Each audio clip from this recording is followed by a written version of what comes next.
Right now on Morning News Now, the stage is set. The Democratic National Convention kicks off today in Chicago, with President Biden set to speak to try to unite the party behind Vice President Harris.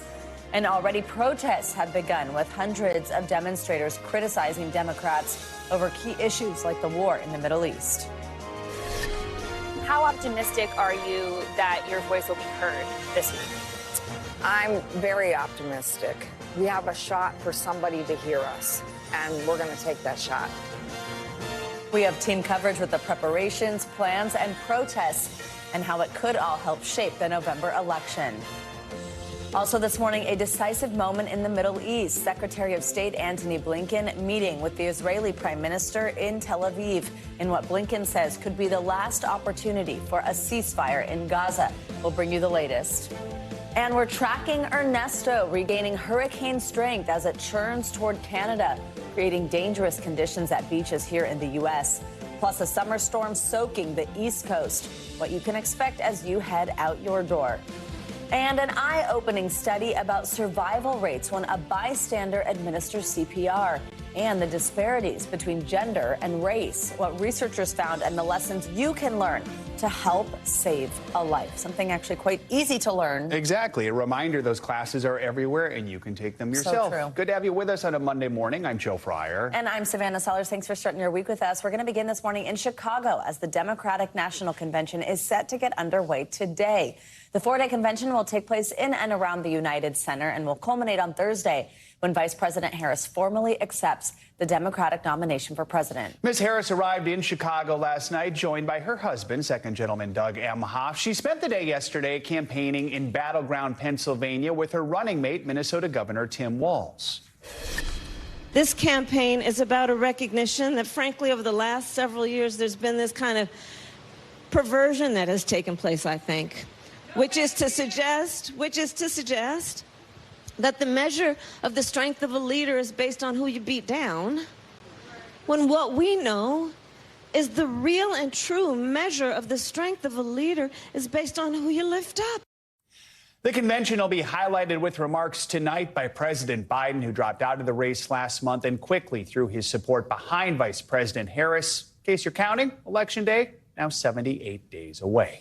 We have team coverage ahead this morning, including the latest on the Trump campaign. We'll also have more on new polling numbers that just came out ahead of the start of the convention. Let's begin this hour with NBC News White House correspondent Monica Alba. She is at the DNC in Chicago. Monica, good morning. So the Democratic National Committee has released its party platform ahead of the convention. What can we expect? What are some of these themes we're going to see over the next 4 days? Hey there, Savannah and Joe. Well, it's pretty remarkable, actually, because the platform that was voted on and adopted was one that reflected Joe Biden still being at the top of the ticket. So if you look through this lengthy document, they have a bunch of their policy priorities when it comes to everything from economic plans to climate change, infrastructure, you name it, reproductive rights. But it says in there repeatedly in a Biden second term. So obviously that's something that symbolically will be updated this week to reflect what Vice President Harris will try to propose and roll out for her own campaign. And we saw a preview of that last week, but she's still going to be having to do that on some key issues in the coming days and weeks where she may differentiate a little bit from President Biden. Monica, the DNC actually projected anti-Trump campaign slogans onto Trump Tower last night. Tell us more about the message they're trying to send there. Yeah, and this is really an attempt to have a kind of viral moment. As you see there, they projected Project 2025 HQ headquarters on that famous Trump building in Chicago. And this is really an attempt to highlight what they view as this dangerous document and blueprint for a potential second term for Donald Trump in the White House. Now, over the last couple of weeks and months, there have been some in the Republican nominee's orbit trying to distance themselves from it. And so the Democrats are really just trying to argue we're not going to let that happen. Messaging wise, we want to remind people of what's in there. And then they also projected Harris walls onto the building as well, guys. Monica, as we've mentioned, President Biden is going to be the one capping off this first day at the DNC. Tell us the significance of him being the keynote speaker on the first day. What should we know about the party's decision for him to lead it off and what we might hear from him? Well, just a month ago, imagine this entire convention hall, this stage behind me, was supposed to be meant for him as a celebration of his 50 years of public service and his final campaign. It's all going to be looking very different tonight when he effectively gives one in a series of farewell speeches, talking about his record, but also detailing why he thinks Vice President Harris now is best positioned to take on the party and to be obviously the standard bearer now facing Donald Trump in November. So there will be this sort of passing of the torch moment, which we know that obviously he has backed his vice president, but they're going to share that together in a moment that I think will be very meaningful to both of them this evening, and where Democrats symbolically are saying, okay, thank you, President Biden, for your leadership, but he and the First Lady will be heading out to California after they speak tonight, and then really the spotlight will be on VP Harris for the rest of the week. And Monica, protests are expected to take place throughout the week in Chicago. We already saw some over the weekend. How's the city prepared for this? Also, how's the DNC preparing for this? Well, city officials and law enforcement have been bracing for this for a long time. So they are anticipating somewhere in the ballpark of as many as 20,000 protesters could be coming this week to protest, to be here and to make their points really clearly known. So there's a designated area where they are able to express that. And there were already a couple of skirmishes last night. And this is something really where the city of Chicago says, look, we have experience with this. If you think back to the 1968 protests and that convention, and they have said they have no tolerance for anything to escalate or to become violent, and that they're ready for that. They've done special training for their officers, and so that's something that they're clearly very much on top of, but that I think we will expect to see that split screen throughout the week. Joe and Savannah. We will be talking all week. Thank you very much. Let's bring in NBC News senior political editor Mark Murray for more on the state of the race right now. Mark, good morning. Some new polling out over the weekend continues to show just how quickly Vice President Harris has cut into former President Trump's lead, maybe even overtaken him in some places. Let's start nationally. Where do things stand nationwide right now?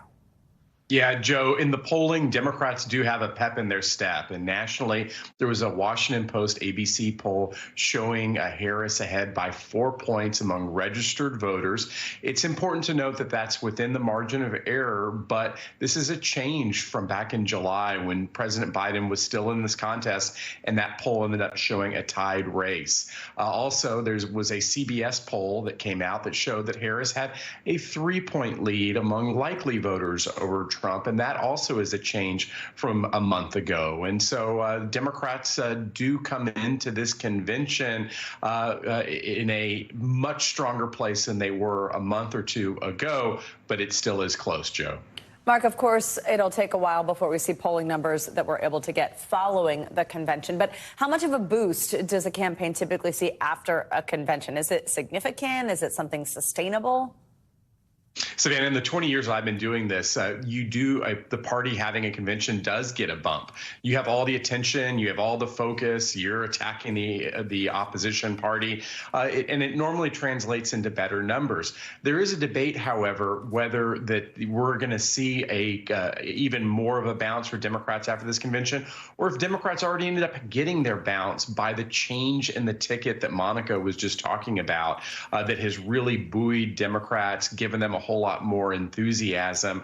And we will, you can have me back a week or two later to break down those polls, but it is an open question whether we'll see that same kind of convention bounce after this week. And we've learned that 2 weeks can change all sorts of things in this race, Mark. So as we learned in 2000 and 2016, Democrats can win the popular vote but lose the Electoral College. That's what matters. So what are we learning about the race, where it stands in those key battleground states right now? Yeah, in the battlegrounds, Democrats also have a pep in their step. There were some New York Times, Siena College polls showing Harris ahead slightly in the battleground states of North Carolina as well as in Arizona, but trailing narrowly in Nevada and Georgia. And Joe, it's important to note that these results are all within the margin of error, but just like the national polls show a changed race where it was usually Joe Biden trailing slightly in those same battleground states. And in fact, in those Sunbelt states, sometimes even beyond the margin of error. And so I do think we have the 2 C's going on in the polling heading into this convention. These races are close and competitive, but they are also a changed race. All right, Mark, thank you so much. Now, before President Biden dropped out of the race, polls showed he was trailing former President Trump on almost every key issue, including the economy. So what are fellow Democrats saying about how Vice President Harris should position herself this week? Well, Michigan Governor Gretchen Whitmer gave her thoughts to Meet the Press moderator Kristen Welker on Sunday's show. Hello there, Joe and Savannah. This week on Meet the Press, I spoke with Democratic Governor Gretchen Whitmer of Michigan ahead of the Democratic National Convention about whether Joe Biden's low poll numbers will hurt Vice President Harris's campaign. As I just laid out, Vice President Harris has momentum right now. The question is, can she keep it? Given that President Biden had historically low approval ratings, given that he was running behind Mr. Trump in a number of different issues, almost every issue, in fact, do you believe that Vice President Harris should be doing more to distance herself from President Biden? I think President Biden is going to go down as one of the greatest presidents we've had in a long time in this country. And Kamala Harris has been a big part of this administration. They've been partners. They've delivered for the American people. So I think we've got to tell that story. I also am excited about this new chapter in American politics. Kamala Harris and Tim Walz, I think, are a wonderful complement to one another. They're real people who've lived middle-class lives. They know what people in this country are going through, and they know how to address the problems, whether it's affordable housing or bringing down the cost of groceries or helping you if you're raising kids in your household or just simply fighting for fundamental rights. So there's a lot of energy. It's exciting. But I'm from Michigan, so I can tell you, this is going to be a close race all the way through. You can see my full interview and a lot more at MeetThePress.com. You can also get more Meet the Press right here on NBC News Now every weekday at 4 p.m. All right, Kristen, thank you so much. And we will have much more from the Democratic National Convention throughout the day here on NBC News Now. And then later on, we've got extensive live coverage getting underway at 4 p.m. Eastern time. We will also bring you President Biden's remarks live on NBC News Now and NBC. That is set to get underway at 10 p.m. Eastern, 7 Pacific time. Be sure to tune in. Let's turn now to the Trump campaign. Overnight, the former president's schedule for the week was released, and it is packed. The Republican frontrunner and his running mate, Senator J.D. Vance, have stops planned across the country. They're expected to focus on a different policy topic in each city. For more, let's bring in NBC News correspondent Vaughn Hilliard, who joins us here on set. It looks like among the states they're visiting, you got Arizona and North Carolina. Those have been battlegrounds the last few elections. Polls show those races changing pretty significantly in just the last few weeks. What can we expect there? Right. And let's be clear. Donald Trump jumped into this presidential race back in November of 2022. This is going to be by far his busiest week on the campaign trail yet. He's in Pennsylvania today, Michigan tomorrow, and then making those stops in North Carolina and Arizona. And for Donald Trump, this comes at a point in time where, look, I was at another rally of his on Saturday in Wilkes-Barre, Pennsylvania. And unlike in 2016 and 2020, when he was facing Hillary Clinton and Joe Biden, they were both political known commodities, right? People knew historically where their policy positions were, their biographies. That's different this time around with Kamala Harris. And not only that, but she just became the party's nominee and we're 2.5 months from the general election. And so for Donald Trump, what we should expect from him to do this week is go around the country and try to identify and build his own biography for Kamala Harris, the way that he thinks that voters around the country should view her politically. And right now, that is by trying to frame her as this radical liberal, even a communist, all, claims which I am sure the Democratic ticket would take strong offense to. On Wednesday in North Carolina, we're actually going to see both Trump and Vance together. Do we know what that event will highlight? Yeah, this is going to have both of them here together. And when we're looking at the issue of immigration, Republicans continue to see this as really an opening for them. At the same time, 2 years ago, there was a record number of migrants that were coming across the border. But we can see over the last few years that number consistently come down. And actually this summer, it's been the lowest number of border encounters by the Border Patrol dating back to when Joe Biden and Kamala Harris came into office here. And so for Donald Trump and the Republicans right now, they're going to be looking at immigration. They're going to be looking at the economy, the high price of food. This is for them really trying to provide contrast to what is happening at the Democratic convention. While the Democrats, they try to look forward and highlight what they say are achievements, it's going to be up to Donald Trump and J.D. Vance. they are going to go and try to provide some counter programming and defend themselves against some of the words coming from those stages. Typically, that counter programming happens anywhere but where the DNC is taking place. Right. But are they planning anything, the Trump campaign, in Chicago this week? They do. They actually have some allies that are on the ground there in Chicago. And, well, they are going to be way outnumbered by the Democrats. They're going to be having campaign advisors, Senator Ron Johnson, Congressman Ronnie Jackson, Byron Donalds. They're going to be holding press conferences and, again, trying to respond in real time to the events that are unfolding and the speeches that are unfolding in prime time. The Republicans had their convention 1 month ago, and there was some fodder over, right, what is the timing of a convention? Well, this is a pretty ideal time if you're the Democrats right now. Of course, when they had their convention as well, too, it was a different opponent that they were facing in that moment. Exactly. Yeah. So, a lot has changed. So much has changed. It feels like a lifetime ago. Han, thank you very much. Gaza health officials say at least 40 people are dead and more than 100 injured in Israel's military offensive in central Gaza in the last 24 hours. The strikes came as U.S. Secretary of State Antony Blinken arrived in the Middle East to try and finalize a ceasefire deal. NBC News international correspondent Kelly Kobier is following the latest developments for us. Kelly, good morning. So as of last night, the Israeli military had not commented on these latest airstrikes. What do we know about it and the intended target? Well, there were a number of strikes over the past 24 hours and really over the weekend, Joe. The Israeli strike one, anyway, hit a home in a town in central Gaza. Gaza officials say a woman and her 6 children were killed in that strike. Locals confirmed that. Another strike in the north hit 2 apartments. In all, as you mentioned, 40 people killed over the weekend in Gaza. No immediate comment from the IDF on specific strikes or civilian casualties. The Israeli military did say it struck and eliminated 2 Hamas terrorists in a hideout in central Gaza, a Hamas command and control center, and the home of a Hamas operative. The IDF saying Hamas fired projectiles toward southern Israel Sunday from rocket launchers embedded near 2 schools, a field hospital, and a cemetery in the southern Gaza Strip.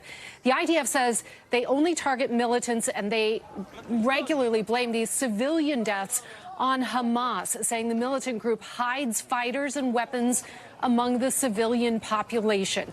They say they struck 45 targets across the Gaza Strip Sunday. So a very violent day in this operation. Joe. Kelly, Secretary Blinken met with Israeli President Herzog, Prime Minister Netanyahu today before he heads to Egypt tomorrow to meet with mediators. Now, the U.S. is proposing an updated 3-phase ceasefire deal, which officials say they hope to have finalized by next week.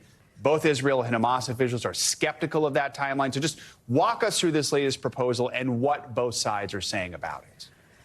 Yeah, a lot of skepticism surrounding this. That 3-phase process would begin with Hamas releasing all hostages it still holds. Israel believes that number is around 110. They believe that about 2/3 of those hostages may still be alive. In exchange, Israel would withdraw its forces from Gaza and release Palestinian prisoners. Now, here's the problem. The Israeli Prime Minister, Benjamin Netanyahu, is still blaming Hamas for blocking a deal.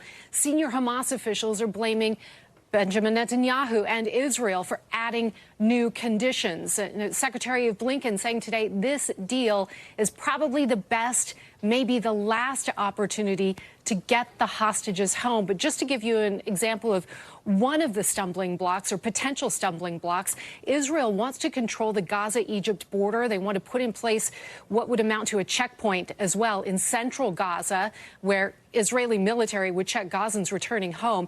Israel says both of those steps are necessary to stop weapons and militants from moving through Gaza, but Hamas has said absolutely not to both of those proposals. So we'll have to see how these negotiations progress and see if either side is willing to budge. Joe? We're also keeping an eye on Israel's northern border in Lebanon. That's where at least 3 UN peacekeepers were injured in an explosion this weekend. What are we learning about that? Yeah, we know that Israel and Hezbollah have been trading fire in that area for months now. The UN said that these peacekeepers sustained light injuries after an explosion near what they say was a clearly marked UN peacekeeper vehicle close to the border. They had been on patrol in a southern Lebanon village. They all returned safely to their base. The UN says that they're looking into the incident. They did not blame one side or the other. The Israeli military also said they're looking into it. So stay tuned for more information on that one, Joe. All right. Kelly, thank you so much. Well, back home, parts of the Northeast are underwater this morning after powerful storms brought historic rainfall to the region. Areas of Connecticut are reeling from what's being described as a 1-in-1,000-year flood. Get this, it dropped over 10 inches of rain in just 12 hours. The fast-rising water submerged cars, washed out roads, and even stranded people. In some spots, the water rose so fast that rescue crews couldn't safely move in and help those in need. And the threat for showers and storms continues in the east this morning. This morning here in studio with us, we have Michelle Grossman with the latest. Hi, Michelle. What can people expect today? Hi there, guys. Great to see you. Well, we're going to see more of the same. The heaviest rain that fell yesterday into this morning has moved off, but we still have that cold front that's going to linger right near the coast, tapping into some tropical moisture. So we do have the threat for still some downpours. We're looking pretty good at this hour. We do have some heavy downpours where you see those darker colors along the Great Lakes here, portions of Massachusetts too. We're seeing those reds, the oranges, the yellows. The heaviest hit was Connecticut, still seeing a few showers there, but see where that pops up right in that last frame. So we're not out of the woods, and we're going to be dealing with this as we go throughout today. Much better in parts tomorrow, though. Northern New England could be dealing with some heavier rain tomorrow. So where you see those brighter colors, that's where we're seeing the heaviest rain. We still do have the threat for flash flooding as we go throughout the day.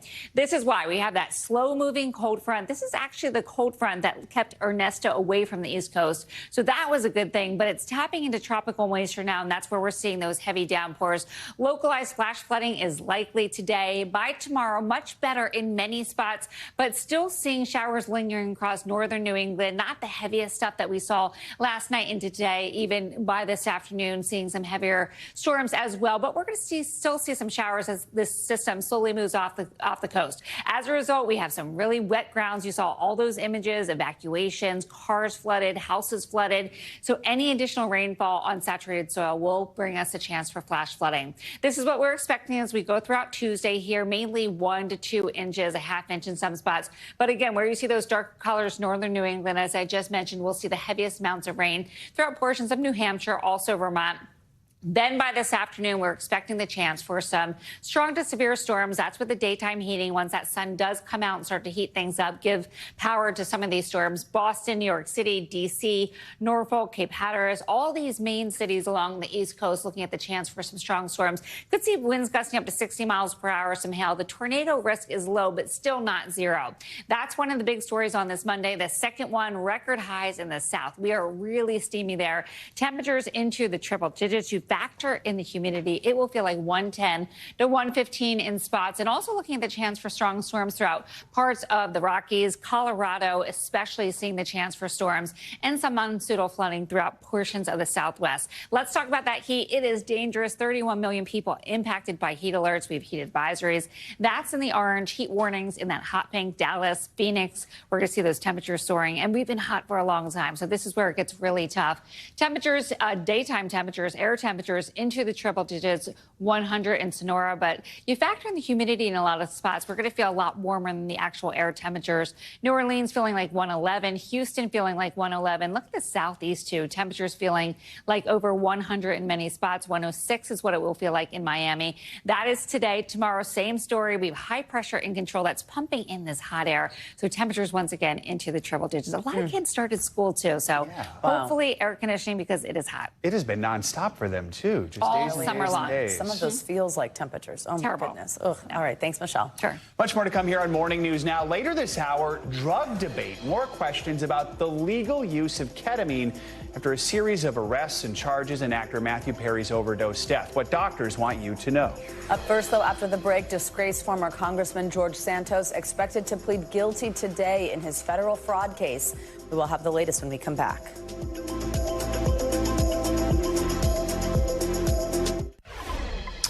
Welcome back. Former Congressman George Santos is expected to plead guilty to multiple charges in his federal fraud case today. This comes from two sources familiar with the matter and less than a month from when his trial was set to begin. Santos had previously pleaded not guilty to 23 charges, including wire fraud and aggravated identity theft. A lawyer for Santos did not return NBC News' request for comment. NBC News Justice and Intelligence correspondent Ken Delanian joins us now with more on this. Ken, good morning. So jury selection for this trial before hearing that he's going to plead guilty was expected to begin in a couple weeks. What's changed? Good morning, Savannah. Well, George Santos and his lawyers aren't talking, but it does appear that reality has finally come crashing down for one of the most inveterate, fabulous, and fantasists ever to come on the American political scene. Remember, George Santos was found to have lied about almost everything in his background, including where he went to college and the fact that he played volleyball in college. He didn't, by the way. And he was one of only 6 U.S. Congress people in history to have been expelled by Congress last year by a more than 2/3 vote after the House Ethics Committee found that he almost certainly violated federal law, then hit with this 23-count indictment, very, very serious charges. And the thing about this indictment, it's a paper case, meaning that prosecutors can use hard facts on paper as evidence to convict Mr. Santos. They also, though, had witnesses, people who pleaded guilty and were cooperating. So the case was overwhelming, and it appears that George Santos has now finally thrown in the towel. So if a plea deal is reached, what does that mean for Santos? Do we know what type of sentencing he could be facing for the 23 charges against him if he does, in fact, plead guilty? We can only really estimate, but look, 1 count of wire fraud alone, he's charged with wire fraud, carries a 20-year maximum prison sentence, and he had 23 counts here. So it stands to reason that he's going to have to serve some period of prison time, perhaps a substantial one, because the case was so overwhelming. Prosecutors had a strong hand in negotiations here, but we will find out when he goes through the sentencing process. And Ken, 2 staffers, you mentioned some of this, but 2 staffers for Mr. Santos also pleaded guilty for misconduct related to his campaign. Could all of this, do you think, generally lead to more scrutiny over campaigns or how campaign funds are managed, are used? Do we see this having larger implications than just Mr. Santos? We can only hope, Savannah. You know, converting campaign funds for personal use is as old as politics. Scandals have erupted year after year over this very issue. There's a member of Congress right now under investigation for having paid himself rent for an office in Texas. So this is conduct that's always been with us. This one, though, is pretty spectacular, and we can only hope that it causes more scrutiny on these campaign funds and how the money is spent, Savannah. All right, Ken Delaney, and thank you very much. Now to what's making news around the world this morning, starting with the latest on the war in Ukraine. NBC News International correspondent Claudio Labonga joins us with more. Claudio, good morning. Good morning, guys. That's right. Ukrainian forces are slowly increasing their advance into the Russian territory of Kursk, just across the border from Ukraine. And it appears they also managed to blow up some key bridges in that area in an effort to create a buffer zone and stop attacks across the border on Ukrainian villages. Ukrainian forces took Russia completely off guard by first invading the territory 2 weeks ago. In a statement, Ukrainian President Zelensky stated their goal now is to destroy as much Russian war potential as possible.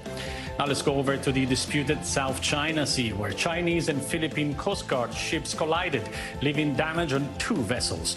Collisions between the 2 countries have occurred previously in the same area, and both sides are blaming one another for this incident. China's Coast Guard claims the Philippine ships deliberately ignored their warning and intentionally collided with one of its ships. The Philippine National Task Force claims the Chinese ships' unlawful and aggressive maneuvers were responsible for the collision. Now to Indonesia, where the country celebrated the 79th anniversary of their independence in the future new capital city of Nusantara. The festivities were scaled back due to the ongoing construction, but that did not stop the celebration, where traditional dancing, cultural events and games took place. Indonesia declared its independence in 1945 following Dutch rule and Japanese occupation. Back to you guys. All right, Claudio, thank you so much. Coming up, caught on camera, a 7-year-old girl grabbed by an attempted kidnapper while riding her bike. We'll show you what happened when family and neighbors stepped in. And it could mean the difference between life or death, but an eye-opening new study shows disparities when it comes to survival rates from bystander CPR. We're going to break down the research next on Morning News Now. Welcome back. 2 families in Michigan are resting much easier this morning following 2 failed kidnapping attempts last week. A man was arrested for trying to abduct a 7-year-old and a 15-year-old. Now police are crediting the Good Samaritans who stepped in to help. Here's NBC News correspondent Maura Barrett. This terrifying moment caught on video shows a man grabbing a 7-year-old girl off her bike in Sterling Heights, Michigan, before running back to his car in an attempted kidnapping.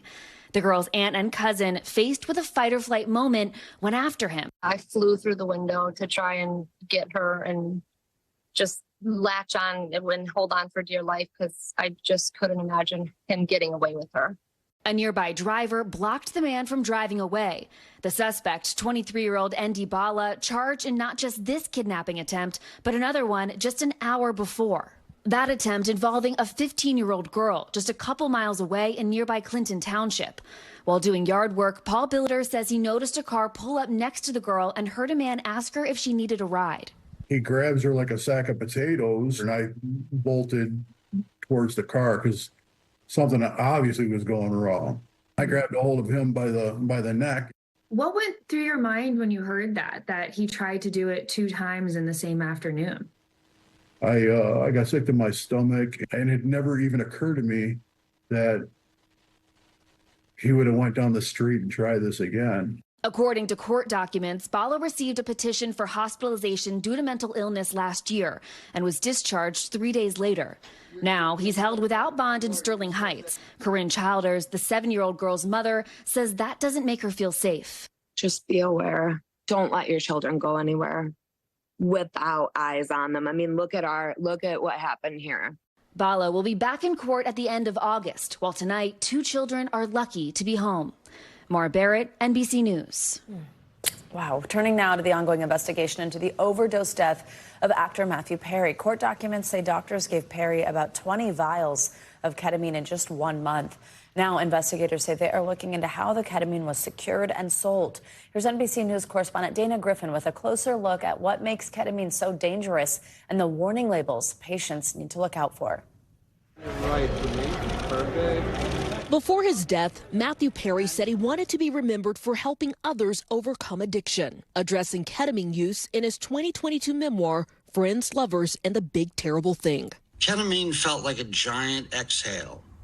They'd bring me into a room, sit me down, put headphones on me so I could listen to music, blindfold me, and put an IV in. Ketamine is an FDA-approved anesthetic. Its psychedelic properties make it a party drug known as Special K, but it's increasingly being prescribed by doctors for treatment-resistant depression. Part of the reason you're seeing that explosion right now is because there's such a need to treat these mental health conditions, and people just aren't getting the relief that they need. So should ketamine be demonized? It's a good question. I think my take home for patients really is that if you are using ketamine, you want to make sure that you're using it in a strictly supervised medical professional setting. Hundreds of ketamine clinics operate in person and online in the U.S. The legal market size expected to nearly double by 2030. I don't think the bubble's going to burst. I think the bubble might change a little bit, and people might really be asking themselves, how am I getting this medication? Investigators revealing how criminals are taking advantage of those seeking relief, like Perry. That investigation has revealed a broad, underground criminal network.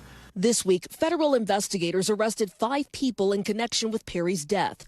2 doctors, a live-in personal assistant, an acquaintance, and a drug dealer known as the Ketamine Queen, who provided Perry with the drug after doctors limited his treatment. They saw him as a payday. It doesn't matter if you're wearing a doctor's coat or you're a member of a cartel or you're a drug dealer on the street. We're going to hold you accountable. Following the arrests, Perry's family saying in a statement, "We look forward to justice taking its course."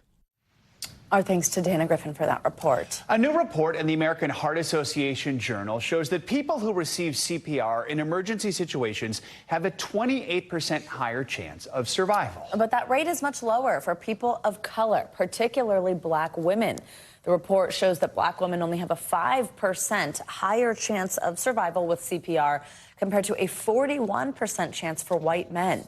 President of the American Heart Association, Dr. Keith Churchwell, joins us now for more on this. Doctor, good morning. Thank you very much for being with us. So walk us through what this report found. Why are we seeing such a big gap there, big race and gender gap in survival rates from bystander CPR? Oh, good morning, Joe. And good morning, Savannah. Great questions. The report has actually analyzed over 600,000 patients over a 9-year period of time, looking at CPR and the outcome of CPR in terms of leaving the hospital and actually being neurologically intact. The report found that, as you described, that there was an important increase in the incidence of actually individuals who actually got CPR surviving the overall out-of-hospital cardiac arrest, but a significant disparity between black individuals and the rest of the population, particularly black women. It's a great question about the why, and I think there's more research that needs to be done to actually understand that. things that actually come to mind that could be the reasons is actually understanding, actually knowing how to do CPR effectively, and how we can do a better job of teaching it. The issues, especially in Black women, of inappropriate touching that people may have a sensitivity to, or not knowing that they should actually start CPR as soon as possible. And also, there may be a disparity between the next stage in terms of emergency medical responders being present and being there as fast as possible to take the next stage within their particular neighborhood to get them to the hospital and effectively take the next iteration about what they need to do to actually address the issues that actually led to the particular arrest. What are some of the things that can be done to try and close the gap? It sounds like some of these might just be as simple as training more folks, but as you mentioned, trying to get emergency teams to the people faster, that seems like a much larger issue. So the first issue, I think, is something we can actually directly do something about very effectively. The two-step CPR is actually now very simple. We're not asking people to actually to only actually compress. It's something that you can actually learn online at heart.org, or with your local Red Cross Association, and understanding that actually when an arrest occurs, starting it immediately is going to be incredibly key. That next stage in terms of how do we bridge that gap, especially in neighborhoods that may have at significant risk of getting responders there as quickly as possible, and then to an institution that can address the issues that led to the arrest, is going to be incredibly important as part of one of the next stages that we need to study and also work towards actually effectively doing that as fast as possible. You just started to give us some tips, but what should people consider before giving someone CPR? How can you do that safely? Well, number one, understand that at the time of the arrest that something has actually dramatically occurred. And at that point, start it immediately. Don't hesitate. And also at that point, have you call or actually someone associated with you in the room, because many of these incidences actually happen in the home. Call 911 so we can actually start the overall process to get someone there to take the next stage. But there should not be a hesitation. Once you learn CPR, understand how to do it, to start CPR as soon as possible. In many cases, you may not know, as this particular study showed, the dispatcher is actually teaching you through the overall process. We can do a more effective job from the dispatcher's perspective, more than likely, of teaching CPR at the time. But there is that opportunity. It's a very quick, very easy to learn and understand how to do it and do it very effectively with the classes that can be done online, actually, or within the local area. That's good to hear. If you want to get trained, if you want to get certified, bottom line is you're in luck, right? You're very much in luck. It can be done easily done at this particular point. Dr. Keith Churchwell, thank you very much for joining us. Such an important topic and great tips there for everyone. Great, thank you. Coming up, Members Wanted. A new documentary explores the decline of the once popular social clubs and its impact on America. When we come back, we're going to talk to the duo behind the film called Join or Die. Stay with us. This is Morning News Now.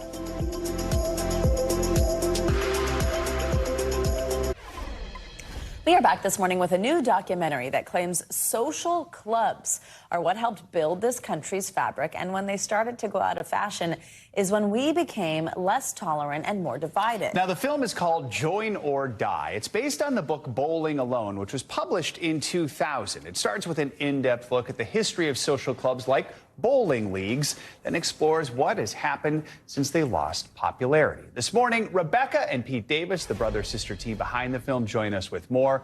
Good to have you with us for this conversation. Pete, I'm going to start with you. You were a student of Professor Robert Putnam. He's the one who wrote Bowling Alone, which is what the documentary is based on. I think of the fact that that focuses on social clubs. Now we have social media years later. What was it about this idea that you wanted to explore?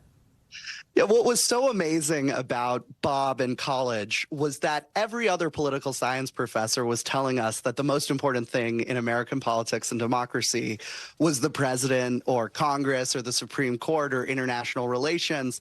And Bob had this amazing other place he was pointing our focus, which was our neighborhoods, are ordinary civic organizations and groups. He was saying the most important thing to American democracy wasn't necessarily the president of the United States, but the president of our local Rotary Club. And that's just a really intriguing way to look at what makes our democracy work. It's our social fabric. It's our civic associations that is the foundation of our democracy. And we wanted to open that classroom up to millions more people with this film. What did you think when you first heard that, when you're in his classroom and he says that? I mean, did you initially take that information to seem true? Did it take you learning a bit to feel connected to that idea? Well, you know, it seems counterintuitive at first because we're so focused on centralized power. We're so focused on D.C. But, you know, when you think about it, where is the place that we learn how to be a citizen? It's in civic organizations. Where is the place where we actually weave our country together, relationship by relationship? It's in civic associations. Where's the place where maybe most of the time you're bowling, but on the side you start talking about what's going on around our town? What are things we need to work on? What are things we need to fix? Civic life is the training ground for our democracy, and then you start understanding and seeing the world through a totally different lens. Rebecca, let's bring you in. You've worked on several films in the past. What was it about this topic, besides working with your brother, that made you want to dive in? Yeah, well, so I was actually working as a producer at NBC when we approached Bob. It was 2017. Bob was about to retire from teaching, and I was covering with NBC a lot of the symptoms of this bowling alone phenomenon on the ground. I was at Parkland with the kids, you know, after that, you know, massive school shooting happened. I was covering the opioid epidemic and how that was impacting people's lives. I was covering veterans coming home from our wars and feeling like there wasn't a community to embrace them when they came back. And, you know, I felt like I couldn't keep covering these symptoms. I needed the chance to work on something that, you know, was pointing to somewhere we could look for a solution. And so Pete and I approached Bob at that time. Pete had this personal connection to him and said, you know, how do you feel about us following you around for a little bit? It started as just a small side project. And, you know, here we are 7 years later. And Rebecca, much of the footage and images that people are seeing are, you know, maybe from the 70s or so, when this really looks at when clubs were more popular. We're seeing people playing cards together, things like that. But what are the clubs that you look at now? What is available to somebody should they want to kind of make a comeback in their own community? What do you profile here? Yes, we spent time with 6 community groups in the film, in addition to, you know, spending time with Bob and other academics and thinkers on these issues. We spent time with a Black Bike Club in Atlanta. We spent time, of course, with a bowling league up in Maine, a mutual aid group working with immigrant communities out in Los Angeles, an Oddfellows Lodge down in Waxahachie, Texas, that's bucking decline trends, even though they've been around for over 100 years, and a church up in Michigan, approaching religion kind of from a new perspective, as so many of our churches have been losing people. You know, I think a lot of our religious groups need to re-examine how they're bringing in a younger generation. And finally, we spent time with some rideshare drivers in Chicago, bringing community to their workplace as they're organizing with their coworkers for better conditions. Pete and Rebecca Davis, thank you so much. So cool. You guys are siblings, got to work together, and made such a neat film. If you want more information on the film and where you can watch it, check out the film's website. It is joinordifilm.com. Super interesting. Thank you both. All right, here's what's making financial headlines this morning. The U.S. and China have signed an agreement to cooperate on financial stability. CNBC's Bertha Coombs is with us this morning. Hi, Bertha. Good morning. Hey, good morning, Joe and Savannah. That's right. The U.S. and China have signed that agreement to cooperate on keeping the financial market stable. According to a readout from China's central bank, the agreement was reached at a meeting of the U.S.-China Financial Working Group in Shanghai last week. The two sides also creating a list of high-level people to contact in the event of a financial crisis or risk events. hard to believe that it took until now for them to do that. Meantime, 7-Eleven could soon be under new management. The Japanese owner of the iconic convenience store chain 7-I Holdings has received a takeover offer from the Canadian owner of Circle K. 7-I is valued at about $31 billion, although its shares in Japan today soared on the news. If the transaction goes through, it would be the biggest ever foreign takeover of a Japanese company. A merger would create a global network of roughly 100,000 stores, with more than 20,000 of them here in the U.S. And just over 30% of back-to-school shoppers say inflation is changing how they spend this year. That's actually down from about 40% just a couple of years ago when inflation peaked. But a new report from Bankrate finds that about half of shoppers say they're going to use at least one money-saving strategy, with nearly 30% planning to seek more deals and coupons. Other strategies include having money specifically set aside, i.e. saving, buying cheaper brands than usual, and buying fewer school supplies than in previous years. You know, what's interesting is, I don't know, maybe I'm my mother's daughter. I always look for deals and coupons. It's just one of those things. That's the first thing I look for. You're a trailblazer, Bertha. Yeah, You're leading the way. Thank you, Bertha. It's just drilled in me. It's in my DNA. Yeah, Exactly. I love it. Coming up, it's not your average selfie. Up next, we're going to take you to Brooklyn, where one artist is giving some people a reason to smile. This is Morning News Now.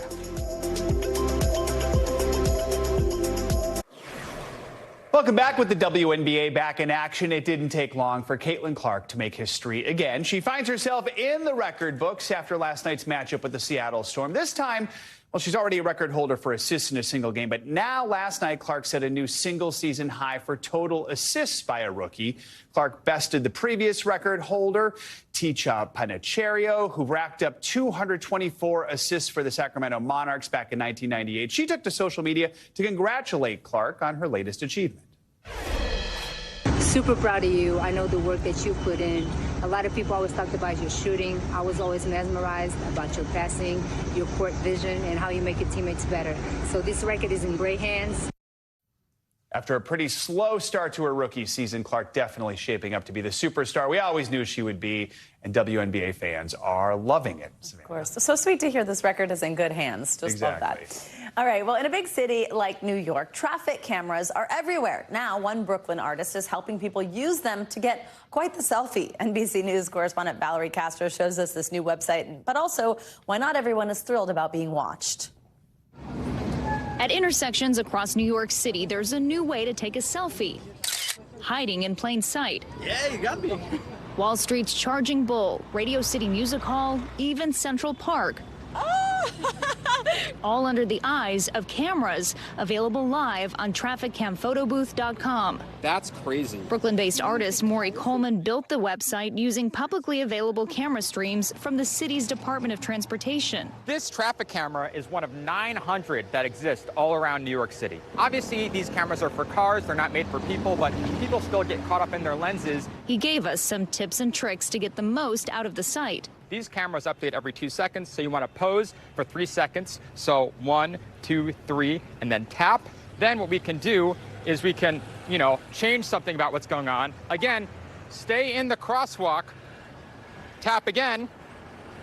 You can see me here, and let's go back onto the sidewalk so I don't stop this car from coming by. Make one more big pose, 1, 2, 3, and tap, and boom.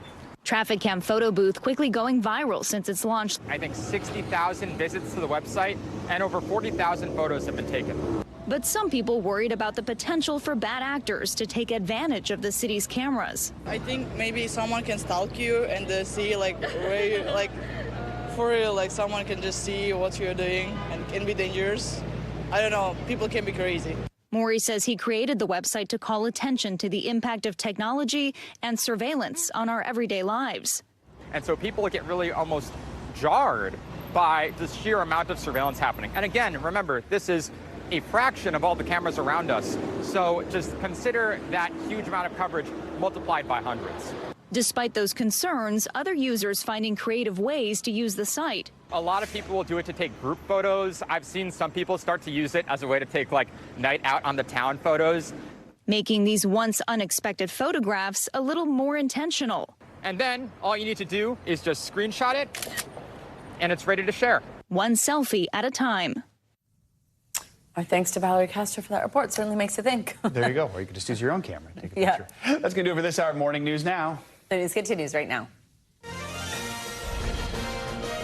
Good morning. Thank you for joining us this Monday. I'm Savannah Sellers. I'm Joe Fryer. Right now on Morning News Now, passing the torch.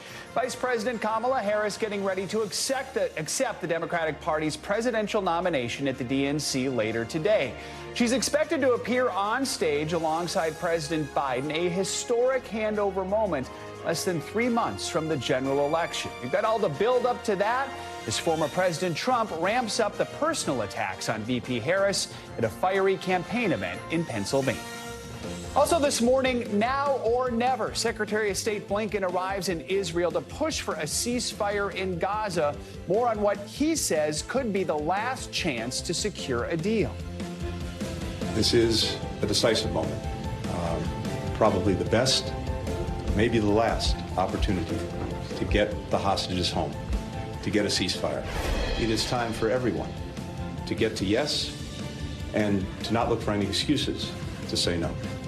We'll have the latest on those diplomatic efforts as dozens of Palestinians are killed in a new wave of Israeli strikes on Gaza. Back home, Connecticut under a flash flood emergency this morning. Heavy rains battering the state on Sunday, submerging cars, even causing mudslides. Farther south, beachgoers on alert for life-threatening rip currents as Hurricane Ernesto barrels up the Atlantic. More on the severe weather that is wreaking havoc across parts of the country. Plus, the first case of a new strain of Mpox reported outside of Africa. We're taking a closer look at the dangers of the virus and whether it could pose a threat here in the U.S. Good to have you with us on a busy Monday morning. We're going to begin this hour with the Democratic National Convention, which gets underway today in Chicago. Yeah, the four-day event will be highlighted by Vice President Harris formally accepting the Democratic Party's nomination for president. President Biden is set to take center stage at the convention tonight as the keynote speaker on day one. Let's begin this hour with NBC News Chief White House correspondent Peter Alexander in Chicago with what we can expect.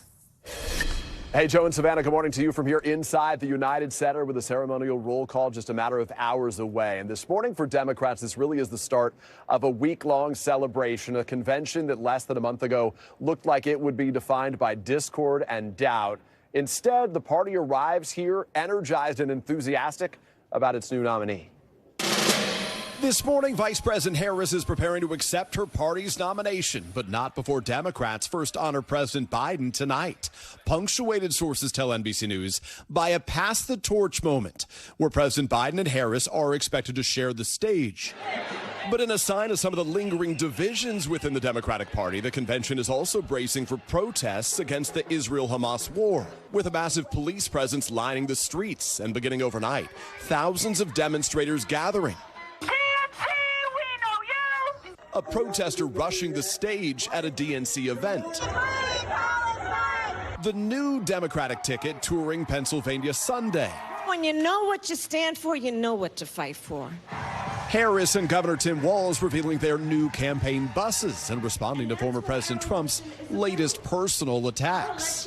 Anybody who's about beating down other people is a coward. Mr. Trump in the state a night earlier bashing Democratic policies as fascist, calling immigrants who enter the U.S. illegally savage monsters, and lashing out at his rival, insulting Harris's appearance. They said, no, her biggest advantage is that she's a beautiful woman. I'm going, huh, I never thought of that. I'm better looking than she is. Trump ally Lindsey Graham warning the former president should focus on policy, not personal swipes. And if you have a policy debate for president, he wins. Donald Trump, the provocateur, the showman, may not win this election. But for now, Mr. Trump's attacks are still drawing headlines, including this moment from an event last week, with Mr. Trump saying a GOP megadonor's Congressional Medal of Freedom is better than the Medal of Honor. It's actually much better because everyone gets the Congressional Medal of Honor. That's soldiers. They're either in very bad shape because they've been hit so many times by bullets or they're dead. She gets it, and she's a healthy, beautiful woman. It's right. Mr. Trump addressing the comments in a new interview. When you get the Congressional Medal of Honor, I always consider that to be the ultimate, but it is a painful thing to get it. It comes as new polls show a very tight race, with Harris narrowly leading Trump among likely voters nationwide, though still within the margin of error. And they're neck and neck in the key battleground states. I very much consider us the underdog. We have a lot of work to do to earn the vote of the American people. And looking ahead to this week, the DNC will have a series of celebrity hosts, among them Kerry Washington and Mindy Kaling. And this, of course, is not the convention that President Biden had planned, where he was initially expecting to accept his party's nomination Thursday night while detailing his plans for a second term. Still, in the words of one party insider, he is expected to receive a thunderous ovation tonight, where some of the words from his recent Oval Office address abandoning his reelection bid, like "history is in your hands," are expected to be a part of the visual backdrop here. Back to you. All right, Peter, thank you very much. We are taking a closer look this morning at the state of the economy as the Democratic National Convention gets underway today. Yeah, of course, the economy is a top issue for voters in this election, with inflation now on the decline and the Fed looks like preparing to cut rates. How does the economic track of the Biden administration compare to that of the Trump White House? For more on this, let's bring in NBC News senior business correspondent Christine Romans. She is at the big board for us. Good morning. Christine, good morning. Thanks for joining us. So with the economy being so important to so many voters, let's talk through some of the policies here. What have we heard so far from the Harris-Walz ticket that could potentially help people get relief in certain ways, maybe like when buying a home? She is starting to lay out what her agenda would be and how it would be different from Joe Biden and Donald Trump, quite frankly. And we're told there will be more details in the days and weeks ahead, but she would like to expand the child tax credit. Right now, it's $2,000 per child. She'd like to bump that up to $3,600, which is something we've had before in the pandemic, and also expand the earned income tax credit. She wants to cancel some medical debt. Medical debt, you guys, is the #1 cause of bankruptcy in this country. She'd like to get out there and cancel some of that medical debt. And she wants to limit prescription drug costs. It's an effort that is already underway. And she has talked about corporate price gouging and a ban on that. And she says that a lot of companies, even as they were adding to their profits as inflation was even starting to turn and retreat, and she would like to end that. And then she would like home buying assistance. A couple of things here. She would like $6,000 for every child. You would get $6,000. And they would like to build 3 million new homes and help first-time home buyers with those purchases. She's really trying to say, I understand that working families still have price points, price pain, and I want to find those points and try to relieve that. Okay, so we know the economy's top issue for voters. We also know the economy, most people aren't thrilled about it right now. But when we really look at it, how is the economy doing for average Americans? It's so interesting. There's how it is and how people feel about it. So let's say how it is. Inflation at 2.9% is the lowest now since March 2021. That has really been improving. The unemployment rate is 4.3%. Historically, that is seen as very, very low. 30-year mortgage rates of 6.5%. Off of that 8%, that worst level. But really, this is kind of around the post-World War II average and likely to continue to come down because the Fed is set to cut interest rates in September. So you've had an economy that has been resilient and sturdy, but inflation, grocery bills, home insurance, car insurance, these are the things, again, the pain points for American families that cause them to not care about the good numbers and only focus on what are those bad numbers. Yeah, and what it feels like just day to day at home. What about the stock market? How's that performed under each? The stock market has been, fantastic, quite frankly. Let's look at this here. We have 67% under the Trump administration. It has continued to add to this. You remember that Donald Trump, when he was running against Joe Biden, said if Joe Biden were elected president, he would crash the economy and the stock market. That has not happened.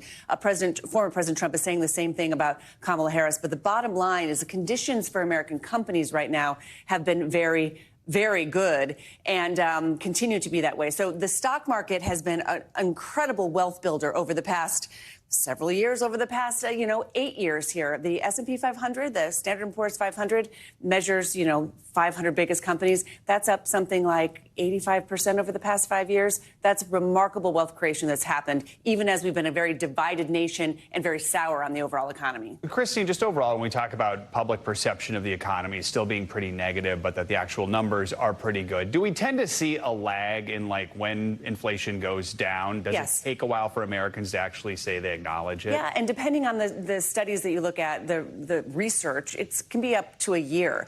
We've had wages rising faster than inflation for 17 months now. So there are those who are within the White House economic team who are hopeful that people will start feeling better. But consistently, the polling has been that Trump would be better on the economy. This is earlier this year when it was against Biden. You can see that Kamala Harris, though, closes that gap a little bit here, although still trailing Donald Trump. It depends on whether she can get her message across and whether people will feel as though some of those specific policies will help them. Home ownership, more homes being built, limiting companies being able to, quote unquote, price gouge, which, by the way, economists are divided about how easy that would be. And also more details from both candidates, both Trump and the Harris-Walz campaign. Everyone would like to see a lot more details about the Trump policies as well, what President Trump specifically would do about child care costs, for example. Remember, there was an earlier debate where child care was asked and not answered. So what are the pain points for American families, and what are both campaigns going to do to try to relieve them? Christine, thank you so much. Nice Something to we see will you guys. continue talking about over the next 78 days until the election. We'll have much more, of course, also on the Democratic National Convention throughout the day. It kicks off today here on NBC News Now. And then tonight, live extensive coverage gets underway, first at 4 p.m. Eastern Time. And we will also, of course, bring you President Biden's remarks live on NBC News Now and NBC. That is set to get underway at 10 p.m. Eastern, 7 Pacific. U.S. Secretary of State Antony Blinken is back in the Middle East trying to finalize a ceasefire deal by the end of this week. Blinken's visit comes as families of hostages renew protests to bring their loved ones home. It also comes after Gazan health officials say that Israel's military offensive killed at least 40 people in the last 24 hours. NBC News international correspondent Raf Sanchez is in Tel Aviv with the latest. Raf, good morning. Joe, good morning. After nearly a year of stop-start talks and with the clock ticking down to the U.S. presidential election, the White House says this week may be the last best chance to get a deal to end the war in Gaza and bring the hostages home. But with Israel and Hamas still far apart, closing these negotiations will not be easy. This morning, Secretary Blinken back in Israel, meeting Prime Minister Benjamin Netanyahu on what may be his highest stakes visit yet. This is a decisive moment, probably the best, maybe the last opportunity to get the hostages home, to get a ceasefire. After more than 10 months of war and round after round of negotiations, the U.S. hopes to clinch a ceasefire deal by the end of the week. It is time for everyone to get to yes and to not look for any excuses to say no. Last week, the U.S. laid out a detailed plan for a hostage deal. But while Israeli negotiators say they're cautiously optimistic, Hamas criticizing the plan, saying it makes too many concessions to Israel. Prime Minister Benjamin Netanyahu telling his cabinet, we're conducting negotiations and not a scenario where we just give and give. A key sticking point, control of the Egypt-Gaza border. Israel says its troops must remain there to stop Hamas from smuggling in weapons. Hamas is demanding that Israeli forces withdraw. The families of Israeli hostages back on the streets, calling for an agreement to bring their loved ones home after 318 days in Hamas captivity. And every day without a deal, there's more grief in Gaza. Hospital authorities say 18 members of the Al-Ajleh family were killed by an Israeli strike. Among the dead, 11 children. Witnesses say the attack happened at 1 a.m. while the family was sleeping. The IDF did not respond to our request for comment, but says Hamas deliberately hides in civilian areas.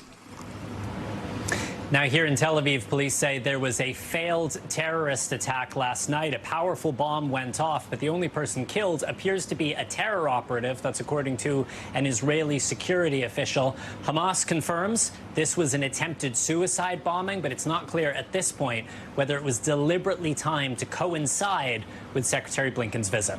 Joe. All right, Raf, thank you so much. Well, back here in the U.S., we are following severe and rare flooding in Connecticut, where some parts of the state were soaked over the weekend with over 10 inches of rain in just 12 hours.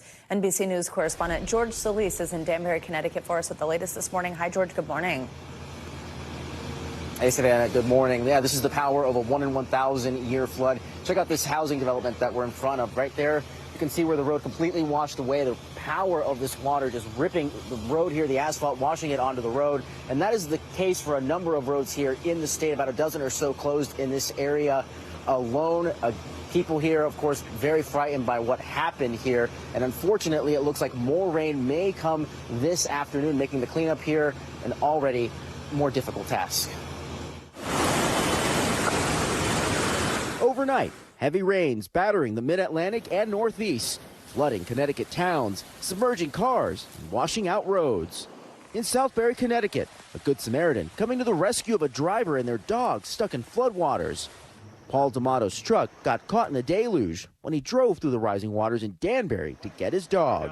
They said the water was going over the hood of my truck at some point.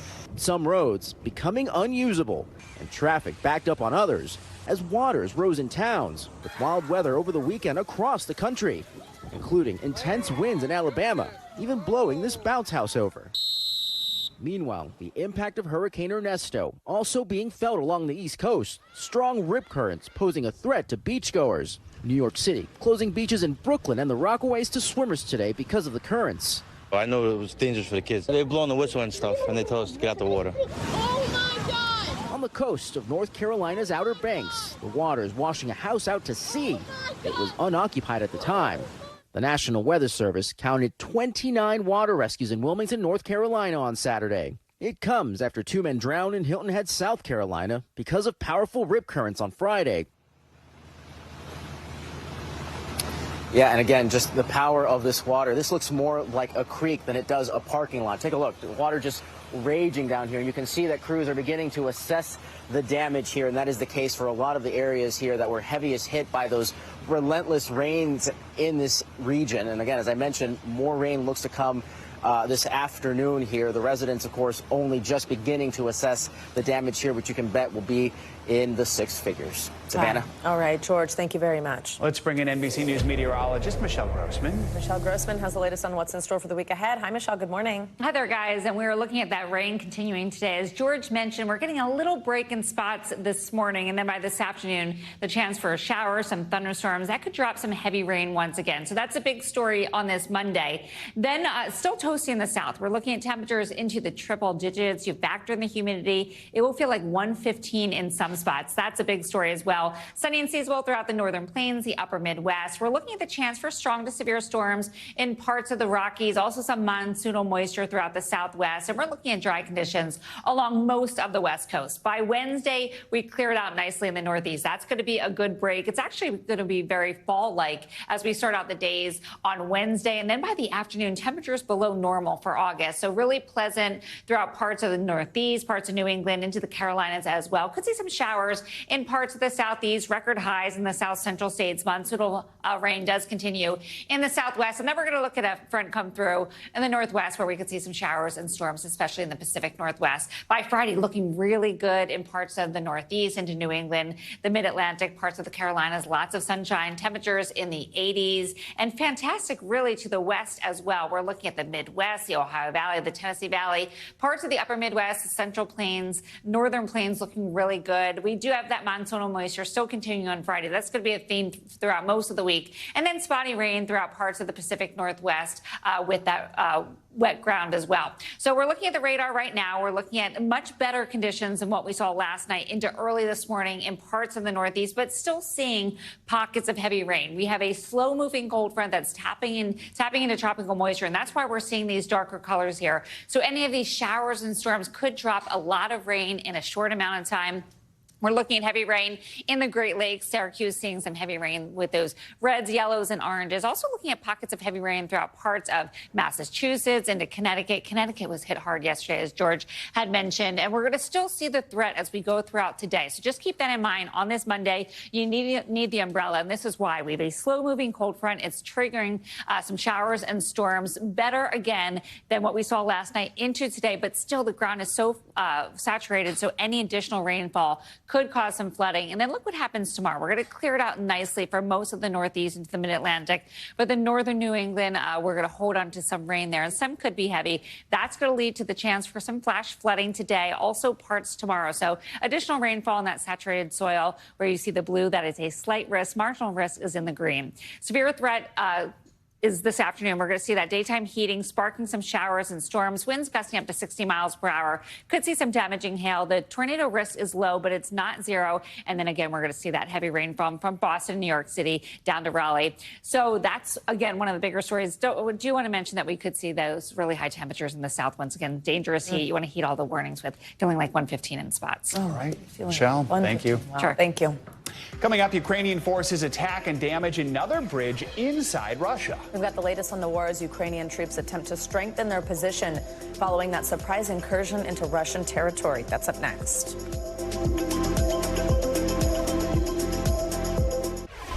Welcome back. Over the weekend, both Ukraine and Russia claimed to gain ground in the war there. Ukraine focused its efforts on several bridges, which they claim will disrupt Russian military supplies from getting to forces on the front line.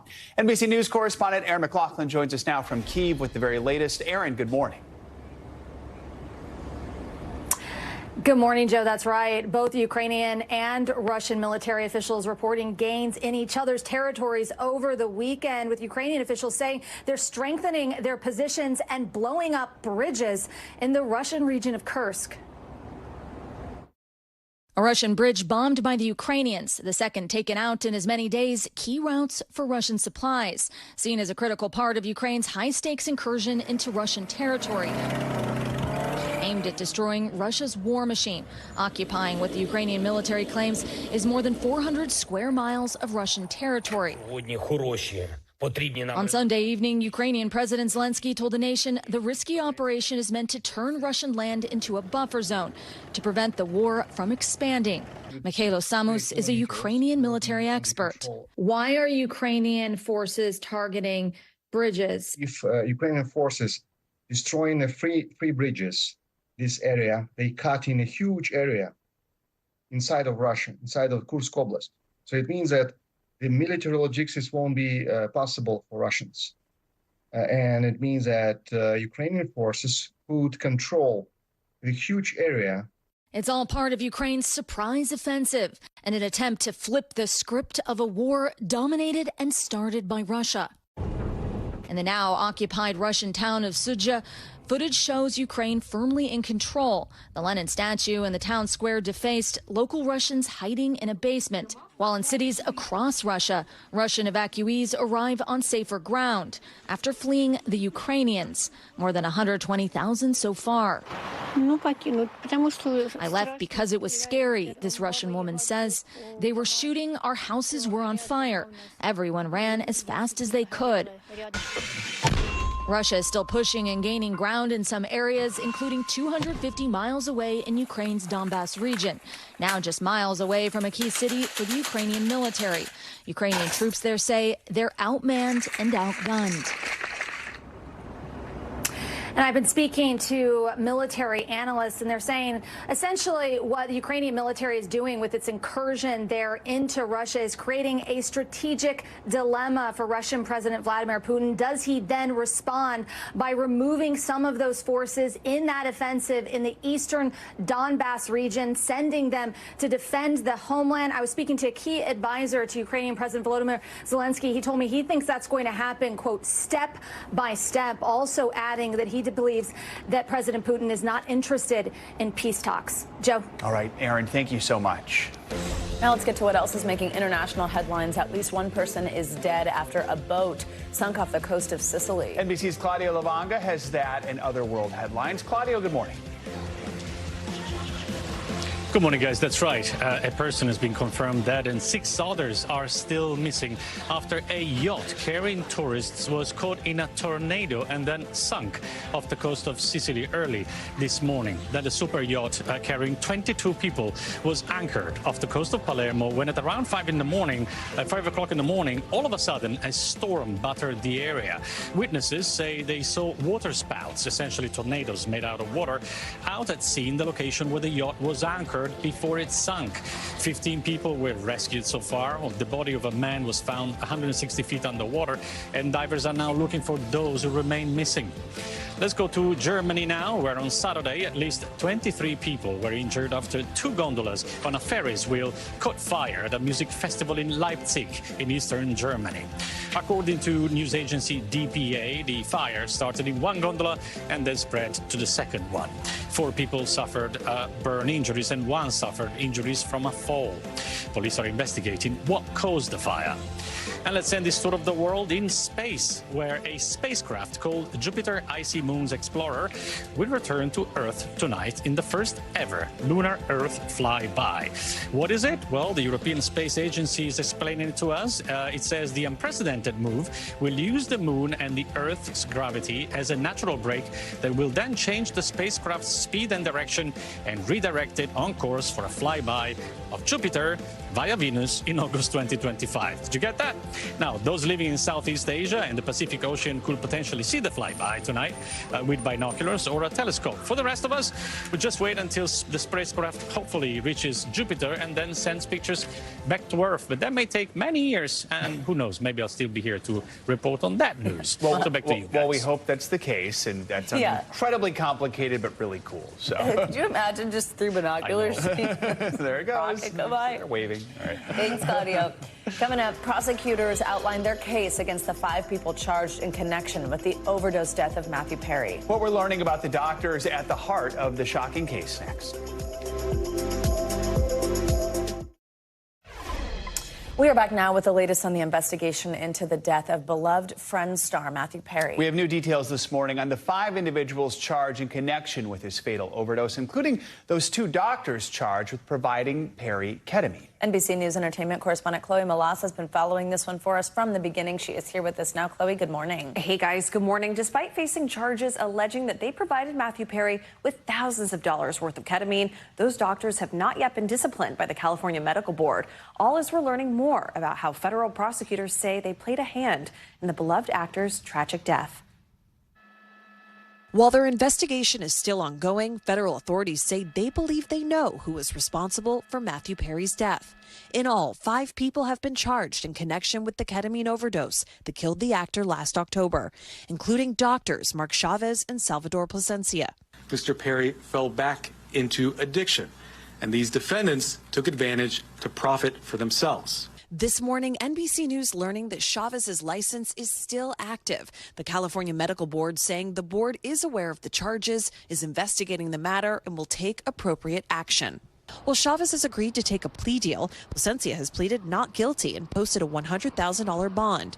The judge agreeing to allow Plasencia to keep running his medical practice, but says he must disclose the charges he is facing. Prosecutors outlining how they believe the 2 physicians worked together to provide Perry with the powerful anesthetic without a legitimate medical purpose in an 18-count indictment, in which they say Plasencia met with Perry's assistant, Kenneth Iwamasa, about a month before Perry died, instructing Iwamasa on how to inject the actor with ketamine.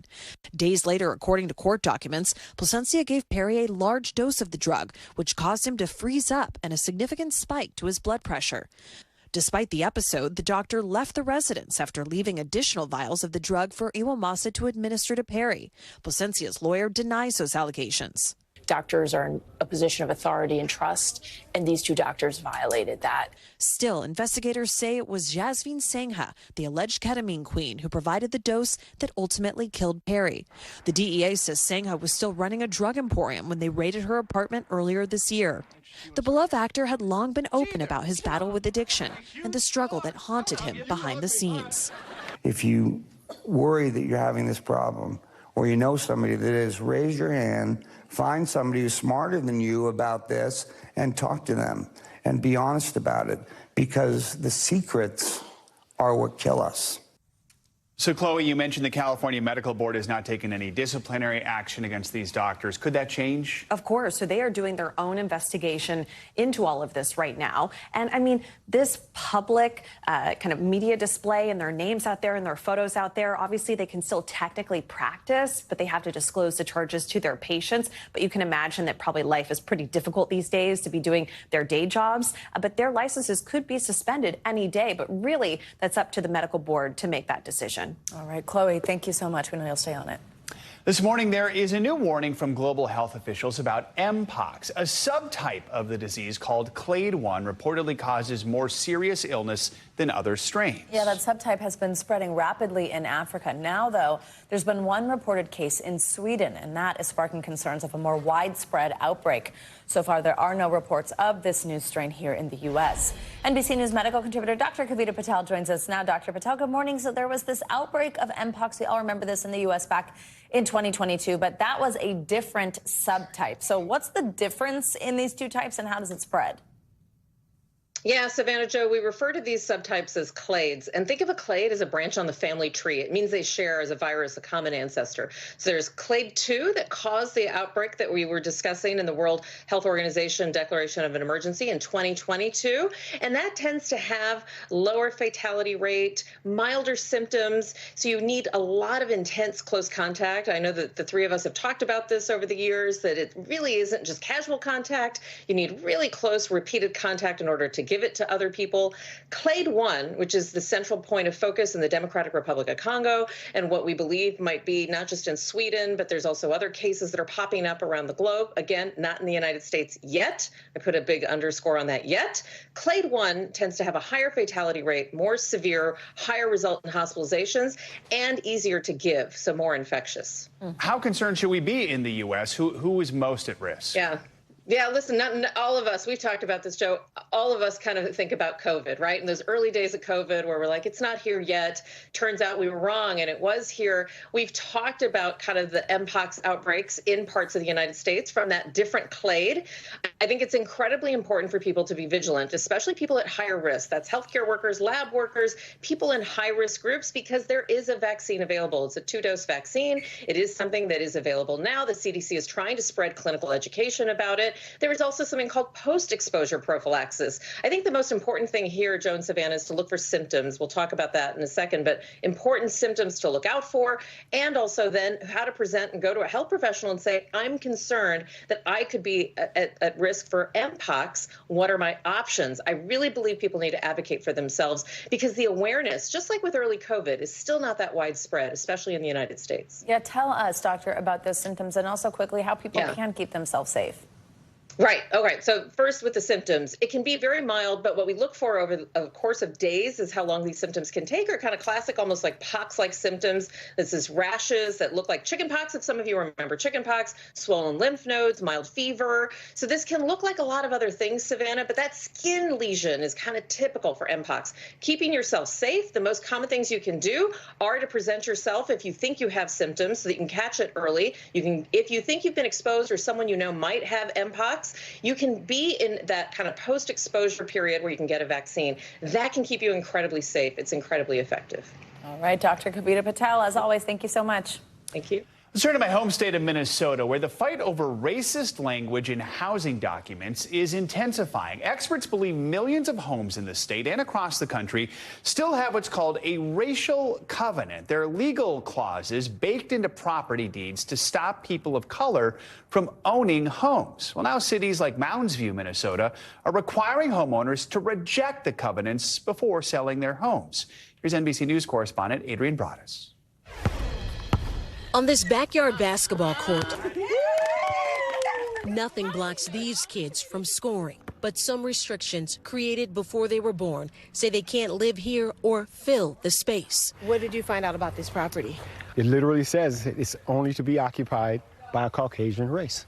Darnell Baker manages Quincy House, a safe space offering extracurricular activities and mentorship, primarily serving Black and brown youth. Historically, this house we're not allowed, and this house is permeated with people of color. In this letter from the city, Baker learned Quincy House is one of 571 homes in Mounds View, Minnesota, with a racial covenant, a legal clause embedded in property deeds designed to ban non-whites from owning or occupying property. Unenforceable today under federal and state law, but the clauses still sit on the page of many deeds, a reminder of how discrimination was printed directly into legal contracts, with impacts still felt today. What does the green represent on this map? The green are racial covenants. Even though racial covenants have been illegal since 1968, they continue to determine who lives where. Historian Kirsten Delegard leads the Mapping Prejudice Project at the University of Minnesota.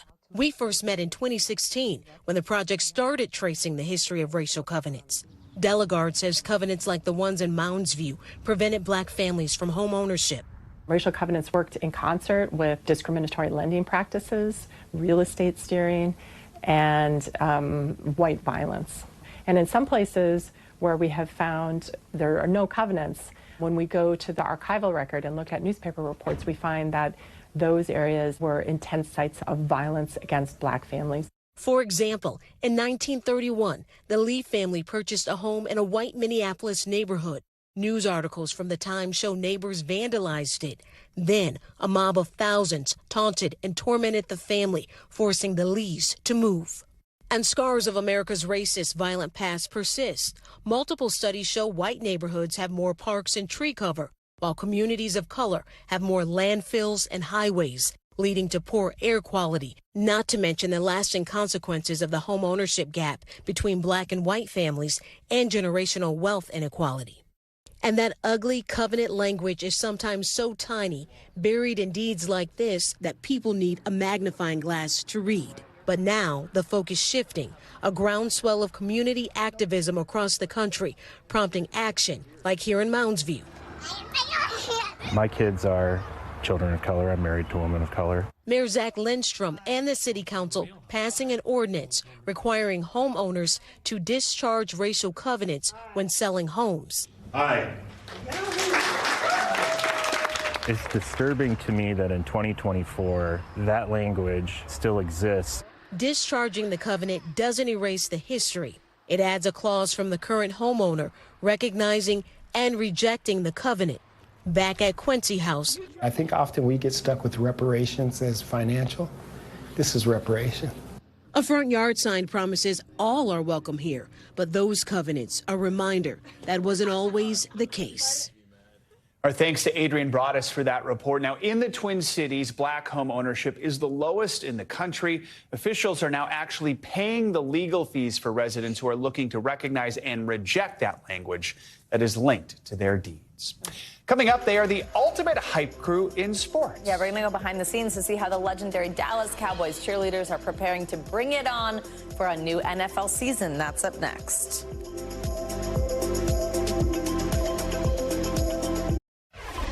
We're back now with a closer look at the future of food delivery. Shake Shack is now partnering with a new company to start using autonomous burger delivery robots. It may look like something out of a sci-fi movie, but it's real, and the trend is gaining some big-time momentum. NBC News correspondent Dana Griffin has the story. It works just like a telephone. Last century's promise of robot servants. Thank you. And I love you people, too. Is here, kind of. Why move a 2-pound burrito in a 2-ton car? Shake Shack's starting to use these robots to make deliveries at select Los Angeles locations, like this one on Santa Monica Boulevard. Orders placed on Uber Eats might arrive via a Serve robotic self-driving delivery system. It's better for the environment, it's better for congested urban cores, and it's better for the small businesses for whom the cost of delivery actually is one of the impediments to getting more and more orders from their local residents. The company says they're mostly autonomous, equipped with LiDAR and cameras, but there are still humans in the loop remotely if necessary. In case a robot needs help, it needs to be navigate around somewhere tricky or somewhere special or cross a street where we think that it's safer for a human to take control, we do that. They've become popular on college campuses outside of California. I think it's really cool. But one college town has banned them. The city of Knoxville, Tennessee recently decided its downtown sidewalks were too narrow and there weren't enough rules in place. If we didn't move forward with a prohibition on the books, we kind of have the Wild West regulatorily. Serve Robot says they have no intention of expanding to Tennessee and says it takes a proactive approach to regulation generally. But the robot rollout here has not been flawless. In 2022, this Serve robot crossed a crime scene. The company says the robots usually reroute in these situations and that it only happened because a cameraman lifted the police tape. No harm was done, but it reminded us of another famous robot from Futurama. Not guilty. Although I did do it. Shake Shack manager David Olmedo says they're helping his workers. It just made it so much easier because now the orders can go out quickly. We're not having to wait for, somebody to go pick up the order and take it to the guests. He says the robots are making 30 to 40 deliveries a day. It's been fun to be able to interact with the future. Right on through the crime tape. All right, thanks to Dana Griffin for that report. Now for what's making financial headlines. Goldman Sachs has cut its probability forecast for a possible recession by 5%. CNBC's Bertha Coombs has that and other money headlines. Bertha, good morning. Hey, good morning. Yeah, it's really interesting. The investment bank is now sees the odds that the U.S. will fall into a recession falling to 20% from 25%, so a 1 in 4 chance versus 1 in 5. Goldman had actually raised its forecast earlier this month after unemployment jumped to a 3-year high back in July. But in a note this weekend, the bank's chief economist says he has changed his stance, mainly because recent data, that's the consumer price index, retail sales, and jobless claims, all show no signs of a downturn. He says if the August jobs report is reasonably good, he would cut recession odds even further. Meantime, we are still seeing inflation. Egg prices are rising again as bird flu is limiting supply. July marked the 3rd straight month that we've seen prices rise year over year, up 19% last month. Egg price inflation became a focus for consumers during the pandemic as a lot more folks were cooking at home. Analysts say, though, that egg demand is considered inelastic, meaning consumers will usually buy the same amount regardless of price. And Alien Romulus bites off the rest of the competition at the box office. ComScore says the latest installment in the 45-year-old sci-fi franchise took in $41.5 million in its first weekend. Disney claiming the top 2 spots, with Marvel's Deadpool and Wolverine taking second with $29 million. Disney has been responsible for more than 40% of the summer box office haul this summer, with those movies as well as Inside Out 2 and Kingdom of the Planet of the Apes. Maybe I'm just too wussy, but I've just never seen the Alien movies. They seem too scary to me. No, we did hear this morning. It was terrifying. Yes, we've heard it's terrifying. So maybe ease yourself in with something else. Yeah, Inside Out 2. Inside Out, I think, is more my speed. There you go. All right. Thanks, Bertha. We are 2.5 weeks away from the official kickoff to the NFL regular season. The first game set for September 5th between the Chiefs and the Ravens. But it's not just the players who have been preparing for the new season. The NFL cheerleaders, of course, are also hard at work, including the squad responsible for hyping up the Dallas Cowboys and their fans. NBC News contributing correspondent Kaylee Hartung spent the day with the squad at one of their latest practices before the season kicks off. Kaylee, good morning. Yeah, kick is the operative word, guys, because to join the Dallas Cowboys cheerleaders, even for the day, you've got to be prepared to do a lot of them. These women are known as America's sweethearts, but there's nothing sweet about their grueling practices, though there is a lot of heart. This is the 62nd season of the Dallas Cowboys cheerleaders. 7, 8, 1. These women represent generations of blood, sweat, tears, and tradition. And the stakes are high at this practice. Great energy on kickoff. I could see you 50 yards away. We are just 1 week away, really, from our first home preseason game. And although it's preseason, for the girls, it's their first game, and so it's extremely important. Yeah, that's... Kelly Finglass, a former Dallas Cowboys cheerleader herself, has been director of the DCC for 33 years. Kelly and friends have to be right behind Sophie. She is fiercely protective of her team, but just as protective of their craft. Perfection is required. The standard is the standard for the Dallas Cowboy cheerleaders. How do you think each season, and as you head into this one, about leveling up? Well, that's why I don't sleep at night. I mean, I'm a chronic improver. One of our main goals is performance excellence, and if it's wrong, we want it right.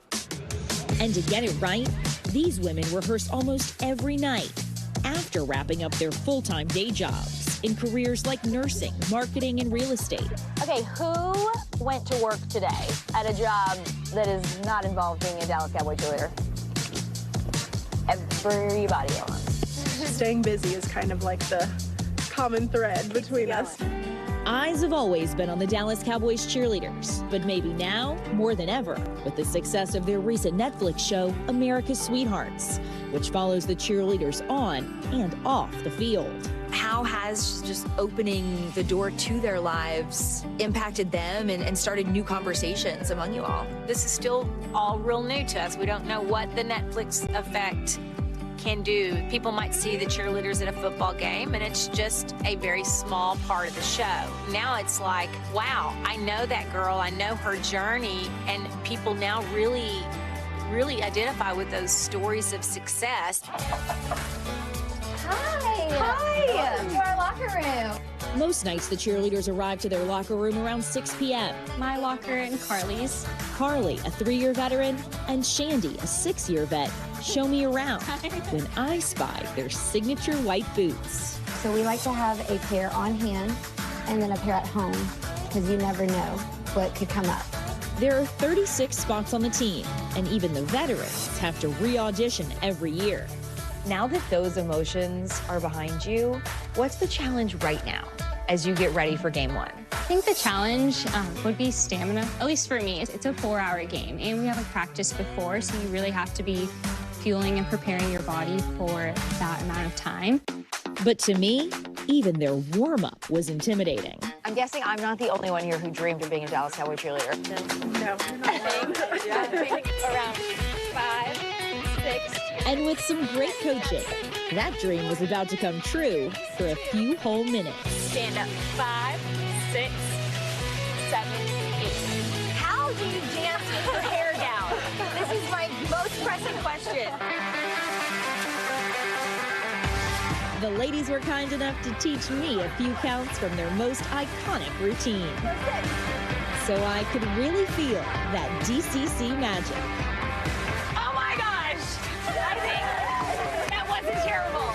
With the season fast approaching, this team is ready to take center stage. This is such an honor. 1, 2, 3, DCC! You're leaving the business and joining the Dallas cheerleaders. They made me give the pom-poms back. I think I'm going to keep my day job. But I really have to thank all of the women of the DCC for being so kind and hospitable and patient with me. But I have to tell you, Kelly Finglass, the director, she might have given me the best advice I got all day.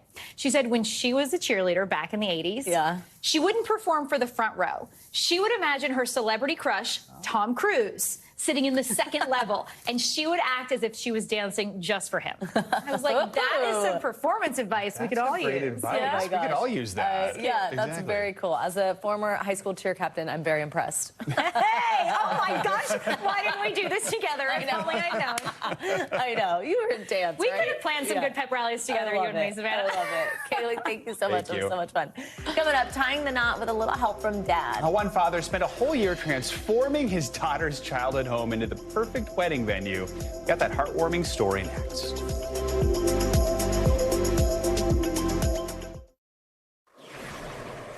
Welcome back. It looks like our home here at New York's famed Rockefeller Center is about to get a lot scarier. Tonight show host Jimmy Fallon just announced an immersive haunted house that is set to open here at 30 Rock next month to celebrate spooky season. It is called Jimmy Fallon's Tonightmares and will feature 10 haunted rooms based on Fallon's own nightmares, including a deranged and diabolical mad scientist, malfunctioning murder robots, a terrifying werewolf, and other nightmarish creatures.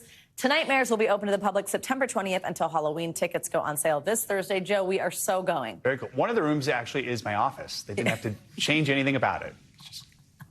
All right. Funny. Thank you, Savannah. Finally, a story that underscores the power of love. One dad spent a year building the dream venue for his daughter to say, I do. Here's NBC News Daily anchor Kate Snow. This is the video Maddie Prosnick posted to social media. Her dad, Bill, hard at work in the backyard, mowing, leaf blowing, jackhammering, and spending an entire year turning Maddie's childhood home near Vancouver, Canada, into her dream wedding venue. I had to start early, and I had to have an organized plan, and I made lists on top of lists, and a little bit of delegation along the way.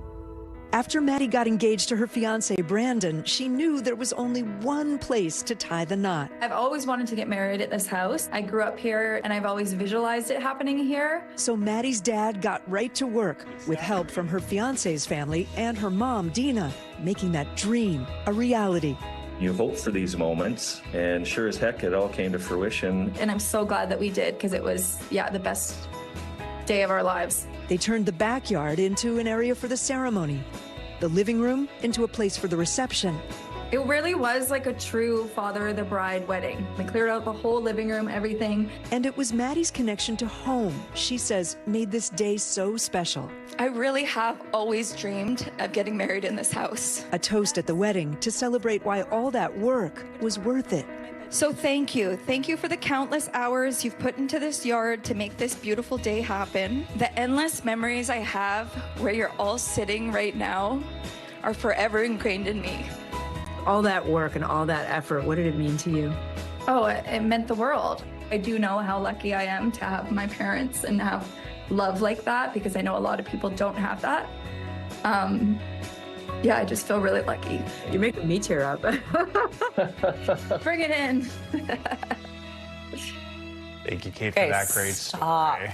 Tearing up, amazing. Let's do it for this hour. Morning News Now. The news continues right now. Thanks for watching. Stay updated about breaking news and top stories on the NBC News app or follow us on social media.